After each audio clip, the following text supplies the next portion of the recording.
I got the cash in the bag. 미국 콜로라도 2020년 기준 인구 약 570만 명이 살고 있는 콜로라도는 미국 중서부에 위치해 있으며 남북으로 로키 산맥이 관통하고 있습니다. 콜로라도는 6개월 동안 눈이 오는 지역으로 알려져 있는데요. 오늘은 이곳에서 일어난 한 사건에 관한 이야기입니다. 헤더 게라우스 1969년 2월 8일 출생, 당시 나이 37세. 그녀는 콜로라도주 볼드에서 태어나 가족의 사랑을 듬뿍 받으며 자랐습니다. 고등학교를 졸업한 헤더는 콜로라도주 그릴리에 있는 4년제 주립대학교 노던 콜로라도 대학에 들어갑니다. 헤더는 사교성이 좋고 활발했습니다. 그녀는 같은 대학교에 다니는 이그나시오 게라우스를 만나 사랑에 빠집니다. 대학을 졸업한 헤더와 이그나시오는 결혼해 그릴리에서 신혼생활을 시작합니다. 헤더는 현지에 있는 신용협동조합에서 일하는데 성실하고 책임감 강한 그녀를 동료들은 모두 좋아했습니다. 남편 이그나시오는 경찰입니다. 경찰은 직업 특성상 다양한 위험에 노출될 가능성이 높아 헤더는 늘 남편의 안전을 걱정했죠. 다행히 이들에게 헤더가 걱정할 만한 일은 일어나지 않았습니다. 결혼생활 6년 만에 두 사람에게 축복이 찾아옵니다. 헤더는 사랑스러운 딸 빅토리아를 낳습니다. 딸의 재롱에 헤더와 이그나시오는 세상 모든 걸 다 가진 듯 행복했습니다. 이들 가족에게 행복은 영원할 것만 같았습니다. 그렇게 시간이 흘러 어느새 헤더는 37살이 됩니다. 헤더는 퇴근하고 서둘러 집으로 가기 위해 회사를 나섭니다. 그런데 어디선가 갑자기 나타난 괴한의 손에 그녀는 목숨을 잃고 맙니다. 2007년 1월 23일 화요일, 연일 매서운 환파가 기승을 부리고 있습니다. 밖은 찬바람이 불고 눈보라가 휘날리고 있습니다. 저녁 6시, 이미 해가 진 지 오래라 밖은 어둡습니다. 헤더는 서둘러 일을 마치고 퇴근을 준비합니다. 그녀는 동료들과 회사 건물을 나와 주차장을 향해 걸어갑니다. 추운 날씨에 헤더는 잔뜩 몸을 웅크리고 걸음을 재촉합니다. 막 차에 타려는 순간 갑자기 헤더를 향해 달려드는 검은 그림자, 그리고 두 발의 총성이 울립니다. 헤더가 비명을 지르며 바닥에 쓰러집니다. 총소리에 놀란 사람들은 혼비백산 도망칩니다. 모든 일은 눈 깜짝할 사이에 일어났습니다. 괴한은 차를 타고 유유히 사라집니다. 헤더의 동료들은 황급히 휴대전화를 꺼내 911에 신고합니다. There's somebody hurt. Yes, she went down, had a girl, and the other husband's a cop. Oh my god. The person just ran down the alley. They male? No, they had a complete, like, Halloween robe on, and something, oh my god, they're coming back. 얼마 후 요란한 사이렌 소리와 함께 경찰차와 구급차가 현장에 도착합니다. 주차장 바닥에 쓰러져 있는 헤더는 아무 움직임이 없었습니다. 구급대원은 신속히 그녀를 병원으로 이송하고 경찰은 사건 현장을 주의 깊게 살펴봅니다. 주차장 쌓인 눈 위로 범인이 타고 간 차량의 타이어 자국이 남겨져 있었습니다. 경찰은 헤더가 쓰러져 있던 주변에서 탄환 2발을 발견합니다. 헤더가 총격을 당했다는 소식을 들은 헤더의 가족이 병원에 도착합니다. 의사들은 헤더를 살리기 위해 최선을 다하지만 안타깝게도 그녀는 세상을 떠나고 맙니다. 부검 결과 헤더의 몸 두 곳에서 총상이 발견됩니다. 범인은 49경 권총을 사용한 것으로 보이는데 사건 현장에서 발견된 탄환 역시 49경 권총의 탄환이었습니다. 사건을 목격한 헤더 동료들의 진술에 따르면 당시 범인은 검은색 긴 가운을 입고 있었으며 얼굴에는 해골 가면을 쓰고 있었다고 합니다. 갑자기 가면을 쓴 괴한이 나타나더니 총을 들이대며 헤더에게 무릎을 꿇으라고 명령합니다. 헤더가 무릎을 꿇자 괴한이 총을 쏩니다. 헤더가 쓰러지자 괴한은 바로 차를 타고 달아납니다. 현장에 있던 사람들은 괴한이 가면을 쓰고 있어서 얼굴을 보지 못했다고 하지만 그중 일부는 괴한의 목소리를 들었다고 했습니다. 분명 여자 목소리였어요. 헤더한테 그러더라고요. 넌 내 삶을 망쳤어. 경찰은 새로운 단서를 찾기 위해 헤더의 가족과 친구들을 찾아갑니다. 그들은 매우 슬퍼했습니다. 헤더의 남편 이그나시오는 말합니다. 아내는 남에게 베풀기를 좋아해 이웃들과도 사이가 무척 좋았어요. 특별히 원한을 가질 만한 이가 없어요. 아내가 왜 이런 일을 당했는지 도통 이해를 못하겠네요. 그러나 헤더 동료들의 말은 조금 달랐습니다. 그들은 헤더가 착하고 친절해 사람들과 두루두루 잘 지낸 건 맞지만 유독 한 사람과는 껄끄러운 관계였다고 합니다. 헤더를 원수처럼 여긴 한 사람. 그녀는 바로 샤나 넬슨입니다. 샤나 넬슨, 1973년 출생, 당시 나이 34세, 콜로라도 그릴리에서 자랐습니다. 911 오퍼레이터로 신고 전화가 오면 통화에 답하고 경찰, 구조대원, 소방관 등을 위기 지역에 파견하는 일을 합니다. 그녀의 남편 켄 넬슨, 켄은 웰드 카운티 경찰서에서 일하는 경찰관입니다. 두 사람 사이에는 두 명의 아이가 있습니다. 그런데 사실 샤나와 헤더의 남편 이그나시오는 3년 전부터 몰래 바람을 피우고 있었습니다. 경찰은 이 사실을 토대로 샤나, 이그나시오, 헤더 세 사람에 대해 조사합니다. 헤더의 남편 이그나시오는 매번 야근을 핑계로 밤마다 샤나와 만남을 갖고 있었습니다. 헤더는 일이 바빠 남편의 외도를 눈치채지 못하고 있었죠. 헤더와 이그나시오는 불륜에 대한 이야기를 한 적이 있습니다. 헤더는 말했습니다. 만약 당신이 나 몰래 다른 여자를 만난다면 난 조금도 망설이지 않고 당장 당신을 떠날 거야.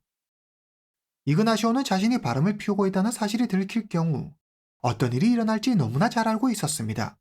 그는 바람은 피우지만 그렇다고 해서 아내 헤더가 자신을 떠나는 건 원하지 않았습니다.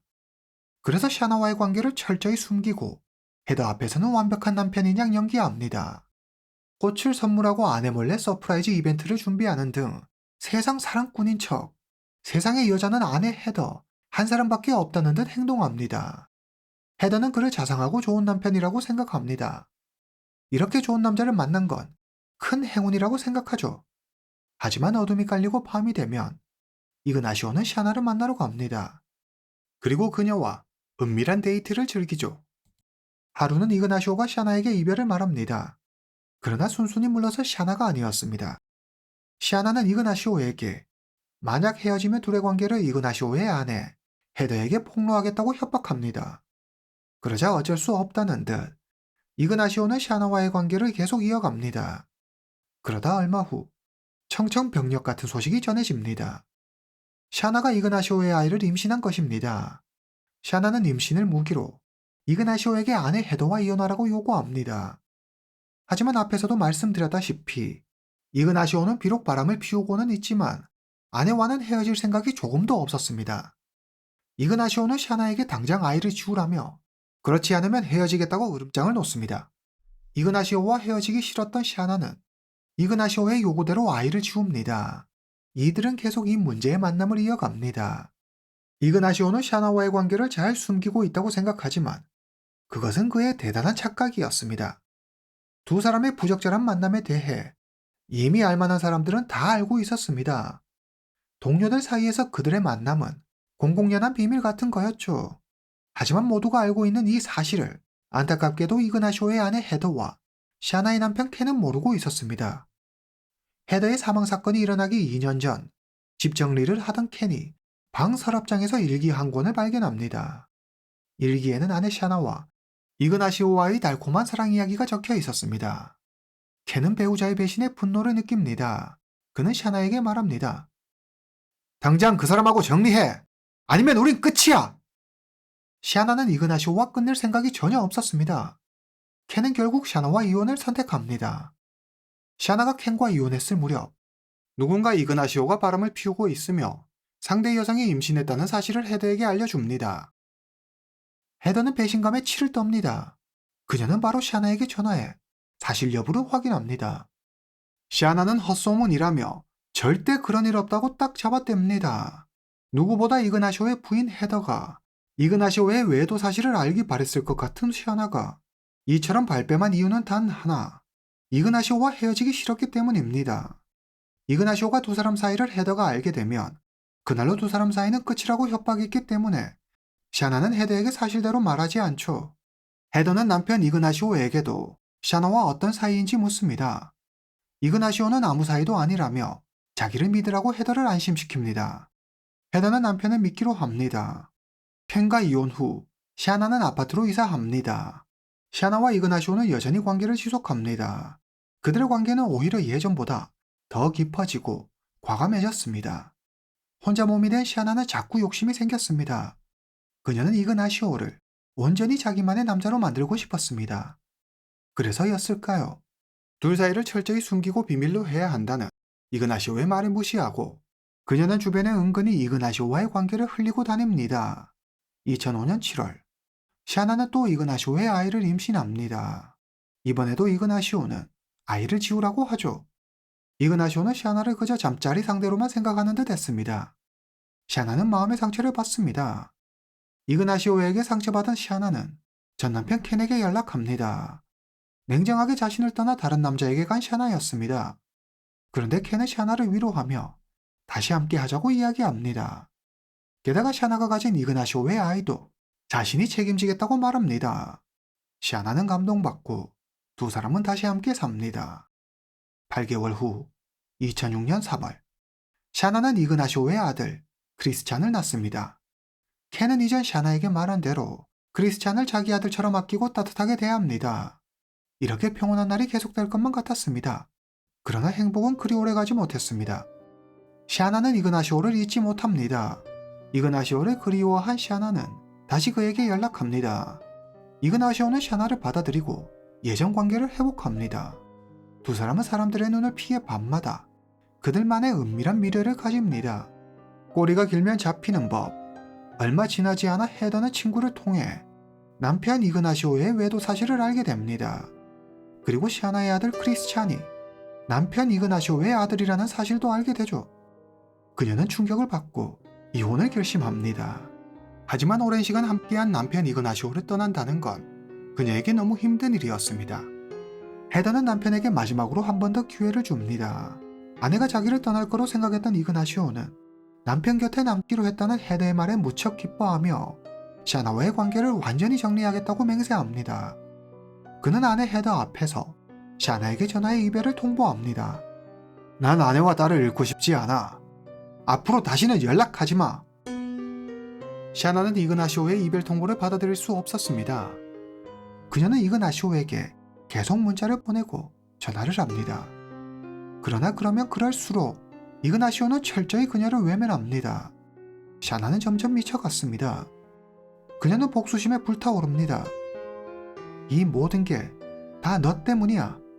어처구니 없게도 시아나의 모든 원망과 증오의 화살은 이그나시오가 아닌 그의 아내 헤더에게로 향했습니다.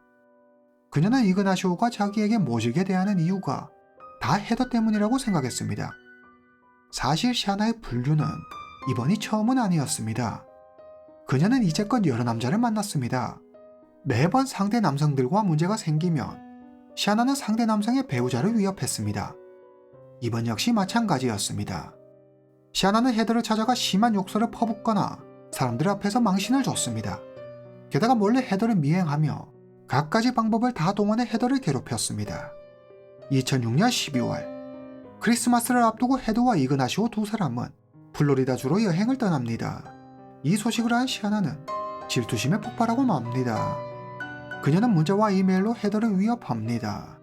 헤더는 변호사를 통해 당장 이런 행동을 그만두라고 경고하지만 아무런 소용이 없었습니다. 사건 발생 일주일 전, 헤더는 시아나로부터 메일 한 통을 받습니다. 모든 일이 순조롭고 행복하기를 빕니다. 난 지금 매일 지옥이지만요. 이 메일을 끝으로 시아나는 더 이상 메일도 문자도 보내지 않고 다른 그 어떤 위협적인 행동도 하지 않습니다. 헤더는 시아나가 드디어 이그나시오를 포기했다고 생각합니다. 이제는 정말 예전의 평온한 일상으로 돌아갈 수 있다고 믿었죠. 하지만 일주일 후 그녀는 목숨을 잃고 맙니다. 경찰은 시아나를 주요 용의자로 지목하고 그녀의 행방을 쫓습니다. 그 시각 시아나의 남편 켄은 경찰서에서 회의 중이었습니다. 켄은 이 소식을 듣자마자 동료 한 명과 함께 집으로 갑니다. 그는 아내 시아나에게 전화합니다. 하지만 그녀는 전화를 받지 않습니다. 집에 거의 다다랐을 무렵 켄은 집에 세워둔 자기 차가 반대편 차선에서 달려오고 있는 게 보였습니다. 사건이 발생한 지 약 20분 정도 흐른 뒤였습니다. 켄은 차로 달려가 시아나에게 소리칩니다. 차에서 내려! 지금 도대체 무슨 짓을 한 거야? 켄은 시아나를 데리고 경찰서로 갑니다. 시아나는 자신의 범행을 극구 부인합니다. 사건이 일어난 사실조차 몰랐다고 하죠. 난 잠깐 와인을 사러 나왔어요. 그런데 지갑을 두고 나와서 지갑을 가지러 다시 집으로 가던 중에 켄을 만난 거예요. 경찰이 왜 켄의 전화를 받지 않았냐고 묻습니다. 켄은 제가 술 마시는 걸 싫어해요. 그래서 일부러 전화를 안 받았어요. 경찰은 샤나의 휴대전화 기록을 조사합니다. 사건 발생 하루 전, 샤나는 헤더의 회사에 7통이나 전화했습니다. 경찰은 샤나가 헤더의 행적을 파악하기 위해 헤더의 회사로 이렇게 여러 번 전화한 것으로 추정합니다. 그러나 샤나는 계좌에 문제가 있어 그것을 해결하기 위해 전화한 것뿐이라고 둘러대죠. 이어 경찰은 샤나의 집을 수색합니다. 경찰은 방 안 서랍에서 권총 한 자루를 발견하는데 조사 결과 범행에 사용한 권총이 아니었습니다. 특이한 점은 욕실 욕조에 물이 가득 차 있었는데 경찰은 샤나가 범행 후 집에 와서 혹시라도 몸에 남아있을 범행 흔적을 지우기 위해 씻으려고 미리 욕조에 물을 받아놓은 것이라고 생각합니다. 샤나가 말합니다. 아이들과 저녁을 먹고 씻으려고 욕조에 물을 받아놓은 거예요. 근데 갑자기 와인이 당기더라고요. 그래서 잠깐 와인을 사러 밖에 나갔어요. 그런데 당시 샤나는 신발도 신지 않은 채 남편 켄의 옷을 입고 있었습니다. 이를 이상하게 여긴 경찰이 이에 대해 묻자 샤나가 답합니다. 말하기는 좀 부끄럽지만 설사를 해서 옷이 더러워졌어요. 그래서 남편 옷을 입고 그냥 맨발로 나갔어요. 차고에 가보니 남편 차가 제 차를 막고 있더라고요. 나갈 수가 없어서 그냥 남편 차를 타고 나갔죠. 그러다 돌아오는 길에 남편을 만난 거예요. 그녀의 진술 내용을 보면 딱히 문제가 될 만한 내용은 없어 보였습니다. 그러나 맨발로 밖에 나갔다는 사실이 아무래도 좀 수상했습니다. 경찰은 켄의 차량을 조사합니다. 그리고 그 안에서 해골 모양의 가면을 발견합니다. 목격자들이 사건 당시 범인이 쓰고 있었다고 진술한 가면과 같았습니다. 하지만 범인이 입고 있었던 검은색 가운은 보이지 않았습니다. 샤나는 크리스마스 파티 때 쓴 가면이라며 까먹고 계속 남편 차에 둔 거라고 말합니다. 샤나의 이야기를 들은 켄이 조용히 말합니다. 거짓말 하지 마. 일주일 전에 차를 청소했어. 그때는 이 가면 없었어, 샤나. 경찰은 샤나가 검거된 곳 주변에서 켄의 신발을 찾습니다. 신발에는 혈흔이 묻어 있었습니다. DNA 분석 결과 샤나의 것으로 밝혀집니다. 맨발로 밖에 나갔다는 샤나의 말은 거짓이었습니다. 또 사건 현장에 남겨진 타이어 자국과 샤나가 운전한 켄의 차 타이어 무늬가 일치했습니다. 이 외에도 오른쪽 신발, 켄의 차문, 샤나가 입고 있었던 켄의 옷, 그리고 샤나의 오른손에서 화약 잔여물이 검출됩니다.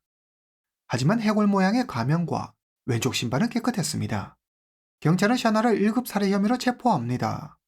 샤나의 가족은 그녀가 누명을 쓰고 있다고 주장합니다.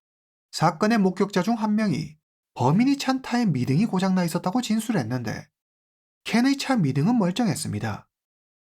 사건이 접수되고 샤나를 검거하기까지 대략 20분 정도 걸렸습니다. 20분이라는 짧은 시간에 미등을 수리하기는 사실상 불가능에 가까웠죠. 또 다른 목격자는 범인의 머리색이 어두웠다고 했는데 샤나는 금발입니다. 샤나의 가족은 이런 목격자들의 진술을 근거로 샤나의 무죄를 강력히 주장합니다. 사건 당시 주변은 어두웠고 총소리에 놀라 도망치는 사람들로 현장은 아수라장이었습니다. 경찰은 이런 상황들을 고려해 목격자들이 잘못 봤을 가능성이 높다고 생각합니다. 수사를 이어가던 경찰은 샤나의 친구 미셸에게서 수상한 정황을 발견합니다. 미셸은 이 사건에 대해 아는 바가 없다고 했습니다. 그러면서 샤나를 변호하는 듯한 발언을 하죠. 샤나는 헤드에게 특별히 나쁜 감정이 없어요. 샤나는 범인이 아니에요. 과도하게 긴장된 모습. 부자연스러울 정도로 일방적으로 샤나의 편을 드는 미셸이 수상했습니다. 경찰은 미셸의 말은 믿지 않았습니다. 경찰은 그녀를 강하게 압박하고 추궁했습니다. 미셸은 한동안 침묵하더니 이내 입을 엽니다. 사실대로 말할 테니까 정상 참작해서 감형해 주세요. 검찰은 그녀의 요구를 받아들입니다. 범인은 샤나가 맞아요. 전 보안관 사무실에서 일하고 있는데 제 지식을 이용해 샤나가 범행 계획을 세우는 데 도움을 줬어요. 경찰의 예상대로 범인은 샤나였습니다. 미셸은 샤나에게 현장에 흔적을 남기지 않는 법 등을 알려주었고 얼굴을 들키지 않게 가면을 쓰는 게 좋겠다고 조언한 것도 그녀였습니다. 더 놀라운 사실은 샤나는 미셸과 짜고 남편 켄을 용의자로 몰기 위해 나름의 치밀한 계획을 세웠다는 겁니다. 샤나는 범행 당시 남편 켄의 옷과 모자, 신발 등을 착용하고 켄의 차를 몰고 범행 현장으로 갔습니다. 그리고 체포 당시 현장에 신발을 버려둔 건 역시 남편 켄으로 경찰의 시선을 돌리기 위한 계략이었죠. 샤나는 지난 과오를 용서하고 자신을 다시 받아준 남편 켄을 자신의 희생양으로 삼으려 했던 겁니다. 계획 자체가 너무 엉성해 성공하지는 못했지만 정말이지 소름 끼치는 무서운 생각입니다. 이로써 사건의 모든 진실이 밝혀졌습니다. 그러면 이 사건의 범인 샤나가 어떤 사람인지 더 자세히 그녀에 대해 알아보겠습니다. 샤나 넬슨. 샤나가 태어나자 샤나의 어머니는 샤나를 자신의 언니, 즉 샤나의 이모에게 맡기고 호련히 모습을 감춥니다. 샤나의 이모는 이 사실을 비밀로 하고 샤나를 친딸처럼 키웁니다. 고등학교 졸업하고 샤나는 지금까지 엄마인 줄 알았던 사람이 사실은 이모이고 친엄마가 자신을 버렸다는 사실을 알게 됩니다. 그녀는 가족이 전부 자신을 속였다는 생각에 큰 충격을 받고 집을 나갑니다. 1992년 샤나는 웰드 카운티에서 있는 911 센터에 취업합니다. 그녀는 오퍼레이션 파트에서 일하게 됩니다. 신고 전화가 오면 응대하고 경찰, 구조대원, 소방관 등을 적시적소에 배치하는 일은 샤나에게 잘 맞았습니다. 덕분에 샤나는 지역 경찰서, 보안관 사무실에서 일하는 이들과도 잘 알게 되고 가깝게 지냅니다. 얼마 후 샤나는 지역 보안관 사무실에서 일하는 미셸을 알게 됩니다. 두 사람은 금방 친해져 함께 술을 마시고 쇼핑을 하는 등 자주 어울려 놀았습니다. 샤나와 미셸은 둘도 없는 친구가 됩니다. 그러던 어느 날 갑자기 둘 사이가 틀어집니다.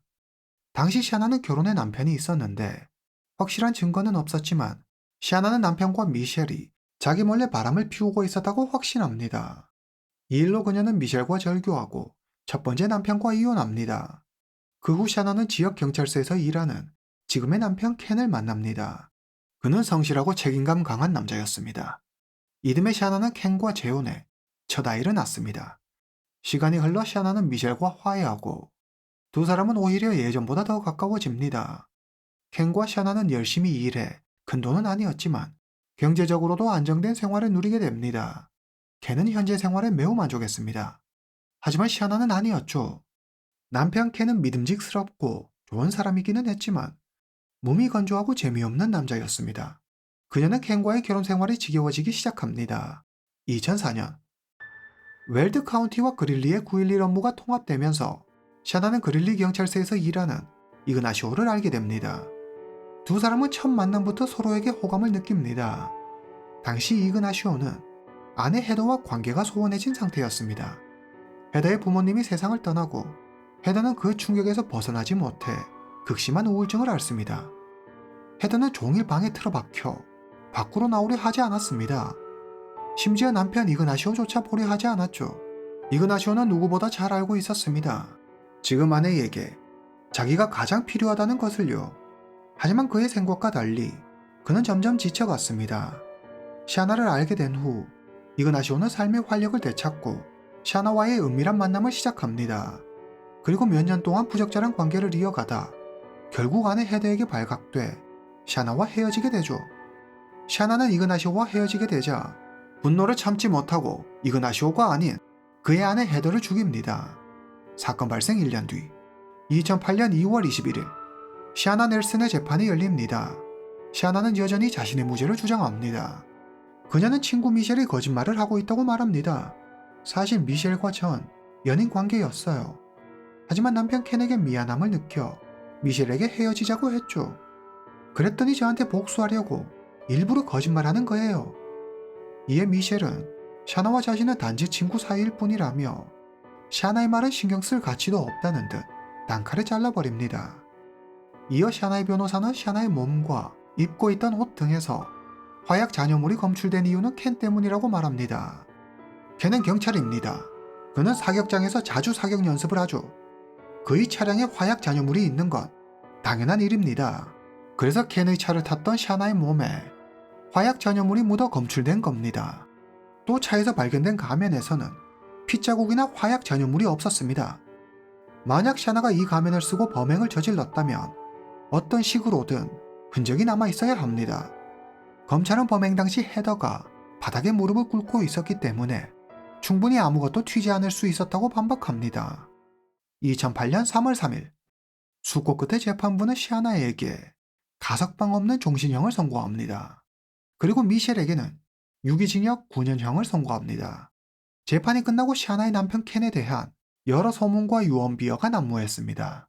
한 예로 켄이 현직 여성 검사와 바람을 피운다는 소문이 돌았습니다. 여러 말도 안 되는 소문에 참을 수 없었던 켄은 결국 시아나와 이혼 후 경찰을 그만둡니다. 그는 콜로라도주를 떠나 혼자 아이 3명을 키우고 있습니다. 물론 시아나와 이그나시오의 아들 크리스찬도 켄이 키우고 있습니다. 사실 켄은 경찰 조사 당시 용의선상에 있었습니다. 경찰은 범행 도구인 권총을 찾지 못했습니다. 하지만 한 목격자가 시아나를 검거할 당시 켄이 자동차 안을 샅샅이 뒤지는 모습을 봤다고 증언해 경찰은 켄이 시아나를 도와 범행 도구를 은닉했다고 의심했죠. 하지만 이후 증거 불충분으로 켄은 풀려납니다. 반면 헤더의 남편 이그나시오 역시 경찰을 그만두고 딸과 함께 플로리다주로 가서 새로운 인생을 시작합니다. 2015년 3월 불행히도 헤더와 이그나시오의 딸이 교통사고로 세상을 떠납니다. 배우자를 배신하고 가정을 파괴한 자들은 벌을 받지 않고 가정을 지키려 애쓰던 사람이 되려 피해를 보고 상처를 받는 이런 억울한 일은 제발이지 다시는 일어나지 않았으면 좋겠습니다. 오늘 이야기는 여기까지입니다. 다음 시간에 뵙겠습니다. 누군가 이구나